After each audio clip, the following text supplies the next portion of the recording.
Good morning mga kanainays. Hello, hello. Andito na naman kami sa pabahay kay Tatay Blas. Sana lang hindi talaga umulan ngayong araw na to para syempre iba din yung galaw pag walang pag hindi maulan, medyo mabilis. Kaya sana lang. Samahan nyo kami mga kanainays. Ang ganda talaga ng bahay ni Tatay Blas. Hindi pa man tapos pero ayan na, makikita mo na. Andyan si Tatay Blas. Kausapin natin mga kanainays. Tatay Blas, anong naisip mo habang nakikita mo yung bahay mo? Parang bulaklak na sumisibol pa lang.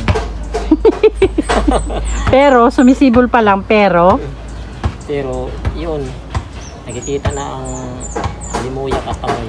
yes, ang lalim naman ng ni Tatay Blas. Bilib ako. Dahil Sumisibol pa lang, para siyang bulaklak na sumisibol pa lang. Parang naamoy mo na yung halimuyak ng bulaklak na yon. Ibig sabihin mga kanainays, pinalalim lang ni Tatay Blas. Ganyan pa lang. Kasalukuyang ginagawa pa lang yung bahay niya, pero nakikita na niya kung gaano kaganda at komportable na yung titirhan niya pagkatapos nito. Okay, tapos Tatay Blas, yung harap na yan, tindahan mo. May plano ka na ba kung ano yung mga ititinda mo?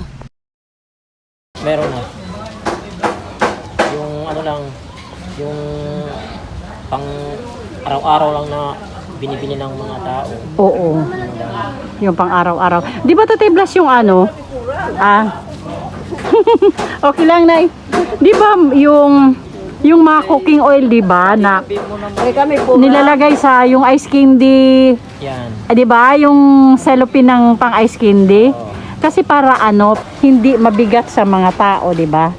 Kung halimbawa, kailangan lang nilang magprito ng itlog, tapos meron lang silang 10 pesos, makakabili na sila, di ba? Oo. Nakikita ko yun sa mga tindahan, yung mga nilalagay lang sa ice candy na cellophane, pang ice candy. Cooking oil, saka pati tuyo yata, Oo. Magre-repack ka, di ba? Ganon. Maganda yun. Tapos yung asukal, Yan. di ba? Kung wala kang pera, magkakapi ka lang. So, 1 quart na sugar, pwede ka na makabili. Meron din tingi-tingi natin 5 piso. Oo, di ba? Tag 5 pesos o na brown sugar, Kasi mas magaan para sa mga tao. Oo, yun. O, sugar, tapos asin, di ba? Mga bulad, tuyo. Tuyo. Tapos i-repack mo lang, 'di ba, Tatay Blas? Tapos yung mga pangunahing pangailangan ng mga tao sa umaga. Mga kape. Yun. Tapos sabon. yes. Yung laba. Oo. Yung mga powder. Yun. Saka kung makaipon-ipon na, bili na ng bigas. Yan. Then, pang araw-araw rin sa mga tao yan. Tapos syempre hindi mawawala yung mga dilata, yung sardinas, 'di ba? Yung noodles. Noodles. Kasi yun yung mga pang-emergency ng mga tao, 'di ba? So at least may plano ka na sa tindahan, Tatay Blas. Pag na-roll mo na yung pera, pwede nang idagdag yung bigas, mag-ano ka na ng bigas, titinda ka na ng bigas. Okay mga kanainays, may plano na si Tatay Blas sa kanyang magiging tindahan. Yung harapan na yan mga kanainays, yung nakikita nyo yan, yung nasa harapan yan mismo, yun ang magiging tindahan ni Tatay Blas. Ang ganda ng pagkakapwisto talaga ng bahay ni Tatay Blas. Dahil malapit sa kalsada. Ha? Dahil malapit sa kalsada, daanan talaga ng mga tao. Oo. So Tatay Blas, pag lumipat ka dyan sa bahay mo, sino ang makakasama mo dyan? Yung ano ko.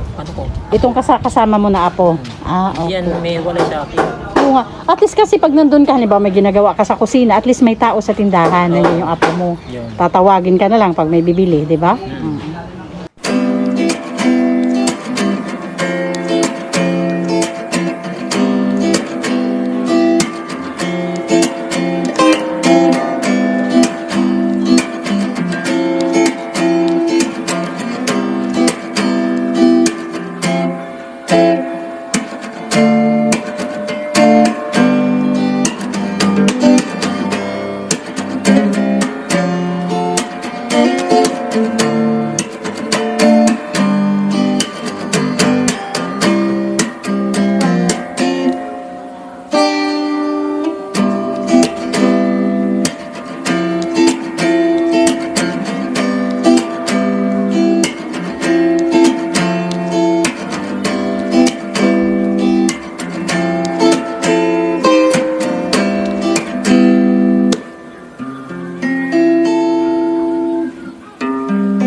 Okay mga kanay-nice, uwian na.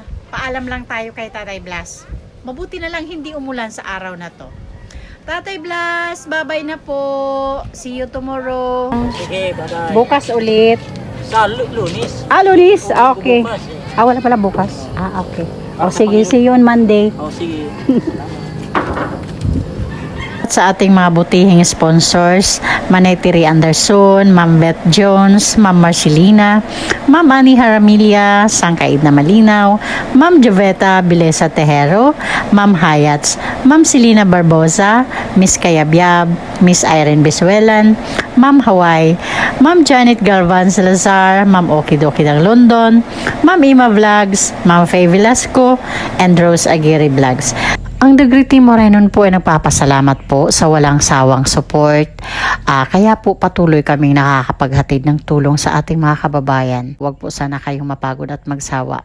Ingat po kayo lagi. Thank you so much po.